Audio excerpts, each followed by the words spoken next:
우리 신앙생활 하다 보면은 신앙의 연수와 상관없이 어려운 일을 겪게 됩니다. 그거를 가리켜서 성경에서는 시험이라 이렇게 말을 합니다.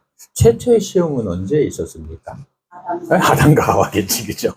아담과 하와 선악과를 먹지 마라 그랬는데 거기 그냥 홀라당 넘어가가지고 그 간귀한 뱀의 그 말 몇 마디에 그냥 이 홀라당 넘어가가지고 결과적으로는 온 인류에게 죽음과 질병과 고통이라는 것을 가져오게 되었습니다. 그런데 오늘 말씀을 보니까 예수님도 오늘 시험을 받고 있습니다. 예수님이 보니까 지금 이제 하나님의 사역을 예수님이 3년 하시거든요. 그리고 그 이전의 준비 기간을 공생애라 그러는데 그걸 30년을 하셨어요. 예수님이 33살에 돌아가셨거든요. 그런데 이 30년의 공생활 동안 이제 그것은 성경 어디에 기록이 잘 안 돼 있어요. 그냥 자랄 때에 그의 몸이 자람과 동시에 지혜가 함께 자라고 하나님이 함께 했다라는 말만 있지 다른 게 없어요. 그래서 뭘 했는지 몰라요. 그래서 그냥 학자들이 추측하기로는 아버지가 요셉이 목수였으니까 목수 일을 하지 않았겠느냐 뭐 이렇게 보고 그렇게 생각을 합니다. 근데 뭐 했는지 모르지요. 어쨌건 30년의 그 공생의 기간이 끝나고 그리고 이제 하나님의 직접적인 구원 사역을 시작하게 됩니다. 그 시작하기 전에 그냥 한 것이 아니고 먼저 준비되는 과정이 오늘 본문에 나타나는 겁니다. 그 이후로는 하나님의 주어진 사역, 뭡니까 그게? 우리를 구원하고자 하는 거죠. 구원의 사역을 시작을 합니다. 근데 그전에는 아니었어요. 바로 앞에 뭐 했느냐? 세례 요한에게 세례를 받고, 그리고 이제 어디로 갔느냐? 이 세례 받은 후에 예수님께서 광야로 가셨습니다. 이곳의 광야라는 것은 그냥 진짜 사막입니다. 그죠? 뭐 모래에다가 뭐 작은 초목만 있는 그런 곳이고 먹을 것이라고는 없습니다. 지난주 살펴봤잖아요. 광야에서 먹을 게 없어가지고 보리떡 5개와 물고기 2마리로 오병이어의 기적을 일으켰던 걸 지난주에 들었습니다. 그런 곳입니다. 그곳에 40일을 갔습니다. 40일을 갔으니까 40일 동안 뭐 했을까? 굶었겠지. 40일이라는 단어가 굉장히 많이 발생합니다. 모세가 시내산에서 십계명을 받은 것도 40일 만에 금식기도 후에 받은 겁니다. 그리고 예수님도 지금 40일 동안 2절을 보니까 40일을 밤낮으로 금식하신 후에 일어 나오잖아요. 그러니까 40일 동안 밤낮으로 기도만 하신 겁니다. 이걸 40일 금식기도라고 합니다. 요즘에도 합니다. 옛날에는 이거를 굉장히 많이 했어요, 사실은요. 기도원에 가보면, 그래서 가보면 40일 금식기도 하는 목사님들이 제법 계셨어요. 근데 이거 사실 목숨 내놓고 하는 거거든요. 실제로 많이 죽기도 했어요. 사실 그 신대원 다닐 때 우리 같이 있던 그 전사님 나이가 좀 많으셨는데 그분이 40일 금식기도를 하셨거든요. 하셨는데 이분 몸이 커요. 등치가 크고 큰 분인데 이제 계약을 해서 왔는데 몸이 요만해서 온 거예요. 막 딱딱한 분이. 그래가지고 그리고 목도 막 약하고 막 그래요. 이렇게 목이 걸걸하니 그런 분이었거든요. 알고 봤더니 40일 금식기도를 했더라고요. 그래서 패창 말라갖고 다시 이제 공부하러 이제 방학 끝나고 왔더라고요. 그럴 정도로 이 40일 금식기도라는 것은 거의 목숨을 내놓고 하는 거죠. 그래서 이 40일 금식기도를 지금부터 하는 분들이 계신데 그것이 이 전통을 이어가는 겁니다. 모세가 40일 동안 시내산에서 금식기도 했던 것. 그 다음에 예수님이 사역을 시작하기 전에 40일 금식기도 했던 것. 오늘 말씀을 보니까 예수님도 하나님 일을 감당하기 전에 40일 동안을 광야에서 홀로 금식하면서 하나님과 깊은 영적인 소통을 합니다. 그죠? 그래서 사역을 준비한 거예요. 자, 그리고 난 다음에 이 사역을 준비하고 나니까 뭐가 찾아왔습니까? 지금 보니까. 3절에 뭐가 찾아왔네? 예, 시험하는 자가 찾아왔어요. 그러니까 보니까 5절에 보니까 뭐예요? 이죠, 그죠? 예, 사탄입니다. 왜 찾아왔던 사탄입니까? 아담과 하와에게 찾아왔던 사탄이에요. 아담과 하와를 미혹했던 그 사탄이에요. 왜 왔을까요? 예수님의 사역을 방해하려고. 지금 예수님 무슨 사역을 하랍니까? 온 인류를 구원하려는, 우리를 구원하려고 하는 그 사역을 하려 하시잖아요. 그리고 하나님의 그 명령을 따르려고 하잖아요. 그러니까 그거를 방해하기 위해서. 사탄은 뭐요? 미혹하는 자요, 방해하는 자요, 회방하는 자라고 성경이 기록되어 있거든요. 그러니까 모든 것을 막는 자입니다. 하나님이 일을 막는 자고, 우리 성도가 잘 되는 꼴을 못 보는 자고, 그래갖고 어쩌든지 간에 넘어뜨리려 하는 자고, 그게 사탄입니다. 또 사탄이 찾아오는 거예요. 예수님을 시험합니다.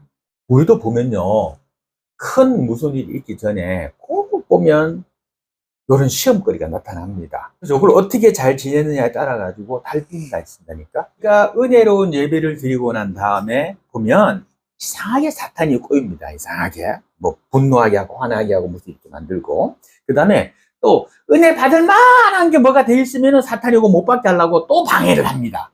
희한합니다. 왜냐하면 이 사탄이 뭐요? 영이잖아. 귀신이잖아.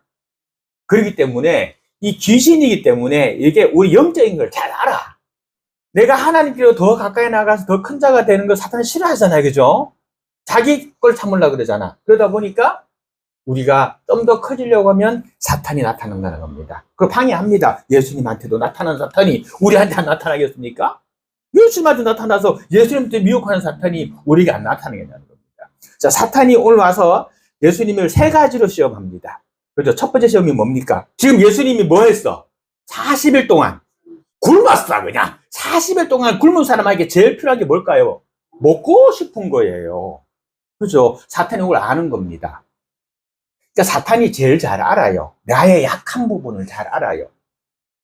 그래서 내가 돈에 약하면 돈으로 시험을 하고요. 내가 또 무슨 정에 약하면 정으로 시험을 하고요. 내가 또 뭐에 약하면 그걸로 시험해요. 그래갖고 희한하게 그걸로 시험해서 하나님께 못 나가게 하고, 예배 못 드리게 하고, 기도 못 하게 하고, 찬송 못 하게 해서 말씀 못 그렇게 막아요. 왜? 요게 영이기 때문에 그래. 그래, 우리 영을 아니까 그래요. 그러니까 사탄이 나타났는데 보니까 예수님이 제일 힘든 게 뭐예요? 아직 배고프단 말이에요. 그러니까 먹는 걸 하는 겁니다. 뭐라고 말합니까? 너는 하나님의 아들이 아니냐? 너는 능치 못함이 없는 자가 아니냐? 천지를 창조하신 하나님이 아니냐, 너는? 그러니까 지금 이 광야에 널린 게 뭐냐? 이 돌 조각들 아니냐? 이 돌 조각들 하나 그냥 떡으로 만드는 거는 너는 아무것도 아니지 않느냐? 그러니까 그냥 너의 능력을 가지고 그걸 떡을 만들어 갖고 지금 먹어라, 배가 고프니. 이래 말하는 겁니다. 맞는 말이잖아요. 틀린 말 아니잖아요. 오병이의 기적도 베푸는 예수님이 하면 되잖아요. 그런데 이게 뭡니까? 달콤하잖아. 맞는 말이잖아. 지금 배고프니까 먹고 살아라 하는 거잖아. 너 지금 급하니까 이 돈 갖고 써 하고 주는 돈이잖아. 너 지금 먹고 살기 힘드니까 이걸 갖고 먹고 살아 하는 거잖아. 얼마나 고마운 거야. 고마운 거잖아요. 너 당당히 배고파 죽게 되어졌는데 이것 먹고 너 살아라 하고 주는 거잖아요. 고마운 존재잖아요. 그런데 뭡니까?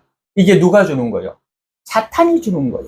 하나님이 주는 것 같으면 아멘 하면 됩니다. 시험하는 자가 주는 겁니다. 그걸 구분할 수 있어야 됩니다. 우리에게 좋은 것이 온다 하더라도 그 좋은 것이 누가 주는 것이냐, 하나님이 주는 것이냐, 사탄이 주는 것이냐를 구분해야 됩니다. 요거 구분 못해서 덥석 빠닥거리면 안 되죠. 그죠? 그래서 그거를 구분해야 됩니다. 구분이 잘 안 되면 기도에서 함께 물어보면 되는 것이지요. 자, 사탄은요, 튼튼하고 잘 정비된 곳을 덮치는 게 아닙니다. 약한 부분을 노립니다. 우리에게 약한 부분을 노려가지고 그걸로 가지고 공격이 온다는 것을 기억해야 됩니다. 사탄은 나를 공격할 때 먼저 뭐를 공격한다? 내가 가지고 있는 중에 약한 부분을 가지고 공격한다. 내가 가족들 때문에 너무 신경 쓰잖아요. 그럼 그 가족 가지고 나를 미혹하게 만들어요. 앞에 있던 교회에 안수집사님하고 권사님 부부가 있었거든요. 이분들이 어느 날 보면 주일날 교회를 안 오는 날이 있어. 그래서 왜 그런가 하고 봤더니 그날이 뭐냐면 자녀들이 오는 날이야. 자녀들이. 그러니까 자녀들이 오면 날이면은 교회를 안 오셔요. 그러니까 무엇보다 뭐를 더 사랑하는 거야? 네, 하나님보다 자녀를 더 사랑하는 거예요. 그럼 하나님은 어떤 하나님이다? 나는 질투의 하나님이니 그러셨거든요. 하나님이 질투하셔. 그럼 그 자녀가 잘 될까요? 잘 될 수가 없습니다. 그렇죠. 하나님보다 더 사랑하는 하나님 싫어하거든요. 나는 질투 하나님이 그랬거든요. 내 앞에 다른 신을 두지 마라 그랬거든요. 근데 앞에다 하나님 앞에 뭘 둔 거야? 자녀라고 하는 신을 둔 거죠. 그렇죠. 그러니까 안 되죠. 또 보세요. 하나님 믿는 사람이 하나님 앞에 돈을 둬. 그러면은 어디 된 줄 아세요? 하나님이 질투한다고 그랬잖아. 그 돈이 지금은 득이 되는 거 하지만 나중에 뭐가 됩니까? 해가 되게 된다는 겁니다. 그래서 하나님 앞에 다른 것 두면 안 되는데, 지금 사탄이 우리에게 올 때는 나의 가장 약한 부분을 가지고 침투해 온다. 나의 가장 약한 부분이 무엇인가라고 생각을 하고 그 부분을 좀 더 단단하게 할 필요성이 있다는 거예요. 두 번째 봅니다. 두 번째 보니까 사탄 마귀가 어디로 데려가느냐? 예수님을 거룩한 성으로 데려갑니다. 그리고 성전 꼭대기로 데려갑니다. 뭐 예루살렘 성전이든지 뭐 꼭대기로 데리고 올라갑니다. 데리고 올라가가지고 거기서 말합니다. 자, 너 여기서 뛰어내려 봐라. 이래 말합니다. 그죠? 그런데 중요한 게 하나 있습니다. 여기 자 보세요. 말 잘 보세요. 뭐라고 말하냐면은 6절 보세요. 같이 읽어볼까요? 시작. 이르되 네가 만일 하나님의 아들이거든 그러죠. 요 말. 네가 만일 하나님의 아들이라면 여기서 뛰어내려라. 네가 하나님의 아들이라고 하면 네가 뛰어내려서 죽는 것을 하나님이 그 꼴을 보지 아니하시고 어떻게 할 거다? 네가 뛰어서 땅에 떨어지기 전에 천사들로 하여금 너를 받아서 너를 다치지 않게끔 할 것이다. 이래 말합니다. 그리고 이 말이 무슨 말로 바꿀 수가 있는가 하면은 만일 하나님이 계시다면 이런 말이 됩니다. 만일 하나님이 살아있다면 이런 말이 됩니다. 만일 하나님이 진짜 신이라면 이런 말도 됩니다. 우리도 인생학 될 게 있습니다. 야, 내가 이 꼴을 당하는데 이게 내가 이거 하나님 진짜 살아계시나? 그죠? 그런 생각 들 게 있습니다. 저도 들었습니다. 공의의 하나님이 살아계시다는데 어떻게 저런 꼴을 보고도 하나님이 저들을 심판하지 아니하시는가 하고 저도 그래 했습니다. 야, 이건 정말 하나님 보실 때에 이거는 정말 진짜 벼락 맞아 죽을 일인데 하나님이 교회를 매매하고 하나님 교회를 팔아먹고 하나님 교회를 자기들 힘으로 바꾸고 이건 진짜 할 수가 있는 일이 아닌데 어떻게 이런 일을 해도 하나님이 가만히 놔두시는가? 라고 하나님 살아계시나? 이런 생각을 제가 해봤습니다. 근데 시간이 지나서 생각해 보니까 그게 하나님 뜻이야. 이 사탄이 말합니다. 뛰어내렸을 때 너가 하나님의 아들이라면 너를 살려줄 것이다. 사상담도 이렇게 말합니다. 야, 네가 예수 믿는다면 그렇게 살면 안 되지. 야, 네가 예수 믿는다면 너는 뭐 이렇게 말할 수 있잖아요. 그죠? 그래서 우리가 이거 뭐요? 야, 예수 믿는 게 이게 내가 잘하는 건가 잘못하는 건가 생각들을 할 수 있단 말이에요. 사탄의 꼬임의 말이란 말이에요. 예수님 뭐라 대답합니까?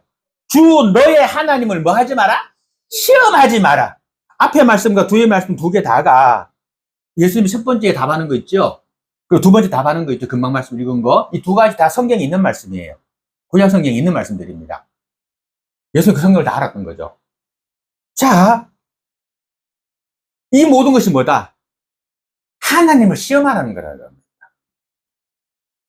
하나님이 살아계시다면 하나님 나를 왜 이따구로 살게 하십니까? 이것 자체가 뭐요? 내가 하나님을 의심하고 시험하는 거라는 얘기입니다. 그래서 믿으라는 겁니다. 믿고 나아가라는 겁니다. 내 주위에서 나를 저주하고 나를 힘들게 한다 하더라도 하나님이 살아계심을 믿고 하나님을 바라보라는 겁니다. 그러면 종례는 뭐? 승리를 나에게 주시는 분이 하나님이시라는 겁니다. 세 번째 질문이 뭡니까? 세 번째, 높은 산으로 데려갑니다. 거룩한 산으로 데려갑니다. 데려가가지고서는 말합니다. 뭐, 거룩한 산이라고 했으니까, 뭐, 이스라엘에서 뭐, 신의 산 또 뭐, 그렇게 말하고 하니까, 뭐, 신의 산이라 말할 수 있습니다. 아무튼 거룩한 산 될 것 같습니다. 데리고 가서 온 만국을 다 보여줍니다. 높은 데서 다 보여주고, 헐몬산일 수도 있습니다. 어딘지 모릅니다. 아무튼 높은 데 데리고 가서 온 세상을 다 보여줍니다. 아니면 우주 밖으로 데리고 가서 지구를 보여주는지도 모르지. 그죠? 그런 다음에 뭐 말을 합니까? 너 나한테 절 한 번만 해라. 그러면 내가 이 권세를 다 너에게 주겠다. 이렇게 말한다. 뭡니까? 악에게 숙이라는 겁니다. 사탄에게 숙이라는 겁니다. 사탄이 공중권세 잡은 자로 돼 있거든요. 그러니까 이 지구를 권세 잡고 운영하는 자로 돼 있어요. 성경에는. 그래서 믿는 자들이 핍박받는 거죠. 자, 그런데 내가 이 권세를 가졌으니 너 나한테 한번 절하면 내가 이 권세 줄게. 네가 이 지구 다스려라. 이렇게 말하는 거예요. 온 천하 만국을 다 준다 그래도 오직 주 너의 하나님만 경배하고 그만 다스리라. 이렇게 말을 예수님 말씀하시는데 세상의 권력에 눌려가지고 자기의 믿음도 신조도 버리는 게 요즘 세상이란 말입니다. 우리가 살면서 여러 가지 시험들을 당할 수 있습니다. 당합니다. 이론적인 시험도 당할 수가 있고 또 이론적인 시험도 당할 수가 있습니다. 주일날 교회 가지 말고 오늘 일해서 하면 돈이 얼만데, 응? 그런데 그 시험이 올 때에 기억해야 될 것이 오늘 본문의 예수님의 시험의 세 가지입니다. 먹는 것에 대해서, 또 하나님을 시험하는 행위에 대해서, 그리고 권세욕이나 명예욕에 사로잡혀서 하는 이런 시험들을 하나님 앞에서 이겨내야 된다는 겁니다. 그리고 우리가 힘들 때에 기억해야 될 말씀이 있습니다. 고린도전서 10장 13절의 말씀. 사람이 감당할 시험 밖에는 너희가 당할 것이 없나니. 우리가 시험 당하는 건 뭐요? 감당할 만하니까 준다는 겁니다. 아셨죠? 없나니 오직 하나님은 미쁘사 너희가 감당치 못할 시험 당함을 허락하지 아니하시고, 우리에게 하는 말입니다. 예수 믿는 우리에게 하는 말입니다. 시험 당할 즈음에는 또한 피할 길을 내사 너희로 능히 감당하게 하시느니라. 아멘. 이게 우리를 감당 못할 시험을 주지 않는다는 겁니다. 감당할 만하니 준다는 겁니다. 그러니까 내게 온 시험은 뭐야? 내가 이길 수 있는 시험이라는 겁니다. 내가 지는 것이 아니고 내가 이기는 시험이라는 겁니다. 예수님께서 뭐라 말씀하셨습니까? 보라! 내가 세상을 이기었노라! 라고 선포하셨거든요. 이김이 이긴 자이신 예수께서 나의 예수님 그리스도인데 내가 질 리가 없지요. 그죠? 그러니까 내가 지금 당하는 시험은 어떻게? 능히 내가 이길만 하기 때문에 하나님이 허락하셨고, 그 시험이 너무 중하여 한다 할지라도 내게 그 하나님은 그걸 피할 길을 미리 마련해 놓으셨고, 그것이 절대로 나를 이기는 것을 허락하지 아니하셨다. 이런 믿음이 있으면 우리가 이 땅에서 살아가는 동안에 당하는 시험에 대해서 당당할 수가 있고, 그리고 힘을 낼 수가 있습니다. 이 시험이라는 것은 우리 그리스도 안에서 시험을 말합니다. 세상에서 시험 아닙니다. 그리스도 안에서 우리가 받는 시험이라 하는 것은 뭐요? 또 내가 지금 당하고 있는 일은, 예수 믿는 사람이라면 당하고 있는 일은 뭐냐면, 그것은 고난과 역경이라고 하는 가면을 쓴 축복에 불과하다. 지금 내게 있는 고난은 뭐야? 고난과 역경의 가면을 쓴 하나님의 축복이다. 하나님의 복이다. 지금은 고난으로 보이지만 또 역경으로 보이고 힘들지만, 그러나 그 뒤에 뭐가 있다? 하나님의 축복이 있다. 그게 우리들이 믿는 하나님의 백성된 자들의 마음이어야 됩니다. 그리고 또 뭐요?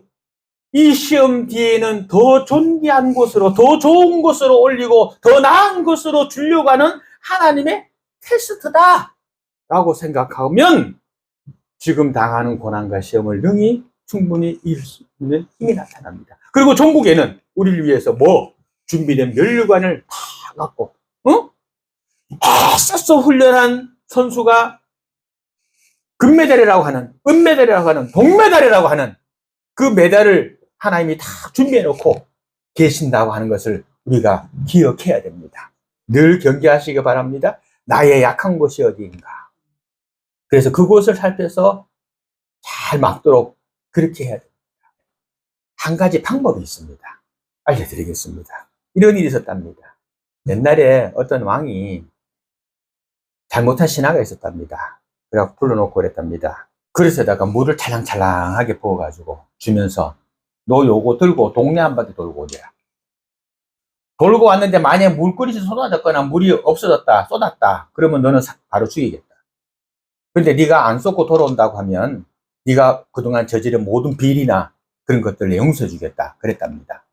이 신하가 그걸 들고 동네 한 바퀴 돌고 왔습니다. 왕에게 왔습니다. 도착했습니다. 물이 안 쏟아진 거예요. 살았다고 온 거지. 왕이 묻습니다. 야, 너 이쪽 고통이 돌다가 그쪽에 있는 구멍가게 봤느냐? 얘 무슨 가게요? 너 거기 지나다가 그쪽에 앉아있는 어떤 사람 못 봤냐? 죄송합니다. 정말 죄송합니다. 못 봤습니다. 너 거기를 이래 하다가 거기 있는 그걸 못 봤냐? 못 봤습니다. 정말 왕이시여 정말 한번 이렇게 하는 거. 그 왕이 뭐라 그러는 줄 압니까? 너는 그 물만 보고 왔잖아. 떨어지고 흐르면 죽으니까. 그러니까 어디 딴 데 세상에 눈 돌릴 틈이 없었잖아. 그러니 뭐요? 딴짓 할 일이 없었잖아요. 근데 뭐예요? 옛날에는 세상을 바라보고 돈을 바라보고 다른 걸 바라보니까 돈 받고 관직도 주고 나쁜 짓 하고 돈 받고 눈 감아주고 이랬던 거잖아. 근데 자기가 온전히 자기 직함만 바라봤으면 그러면 안 했겠죠. 그러니까 우리가 뭐만 바라보자? 하나님만 바라보라는 겁니다. 그러면 세상에 죄질 일이 없고 세상에 부끄러울 일이 없어. 내가 하나님만 바라보고 있으면 세상이 와도 뭐가 워낙 몰라. 그렇죠. 근데 자꾸 쳐다보니까 자꾸 바라보니까 그러니까 그게 빠져드는 거란 말입니다. 예수님께서 말씀하십니다. 시험에 들지 않게끔, 그죠? 너희는 쉬지 말고 기도하라. 그랬습니다. 하나님의 일에만, 하나님만 집중해서 보면은, 사냥꾼이, 자, 보세요. 짐승을 쫓아가 통을 빵 쌌어요. 한 마리는 맞았는데 좀 빗맞아갖고 살았어. 그리고 한 마리는 죽었어. 그리고 한 마리는 안 맞았어. 이 사냥꾼이 어느 걸 잡으러 갈까요? 안 맞은 거, 살아있는 거 쫓아가야지. 그죠? 왜냐면, 이미 죽은 거는 놔두고 나중에 주워가도 돼. 치명사 입은 거는 도망가봤자 고금방 어디 있을 거니 나중에 찾으면 돼. 근데 안 맞은 놈은 지금 앉아 못 잡어. 그렇죠? 마찬가지로 이 사탄이라는 놈은요, 우리를 시험할 때에 팔팔팔팔팔 하는 거, 내가 살아있는 거, 그걸 공격한다는 겁니다. 나이가 먹어서 어른이 되어 가면은 가정에서나 교회에서나 사회에서나 모든 곳에서도 그 책임이 점점 커집니다. 의무도 커지고. 마찬가지로 신앙이 점점 자라면 어린아이 때와는 비교도 하지 못할 큰 시험을 당하기도 합니다. 그런데 이 시험을 통해서 우리가 넘어지기도 하고 자빠지기도 하지만, 그러나 이런 연단과 훈련 속에서 하나님이 원하시고 바라시는 정금 순금으로 내가 만들어져 가고 있다라는 것을 기억하시기 바랍니다. 언제까지? 오늘 성경 말씀 제목 말씀대로 언제까지 읽어보세요. 천사가 수종될 때까지. 예수님 보세요. 볼까? 11절 보세요. 같이 시작. 이에 마귀는 예수를 떠나고 천사들이 나와서 수종드니라. 아멘. 이때까지 천사가 우리를 수종될 때까지. 언제일까? 살아서도 있을 수 있겠지만 죽어서도 죽으면 반드시 있겠지. 그때까지. 예수님 대림하면 그때 있겠지. 그때까지 우리 믿음을 굳건히 하고 말씀 안에서 승리하고 시험 오는 것을 두려워하지 말고 말씀으로 이겨내라. 아멘. 오늘 말씀 기억하셔서 슬기롭고 복되게 시험을 이겨가는 성도 되시기를 주님의 이름으로 축원드립니다.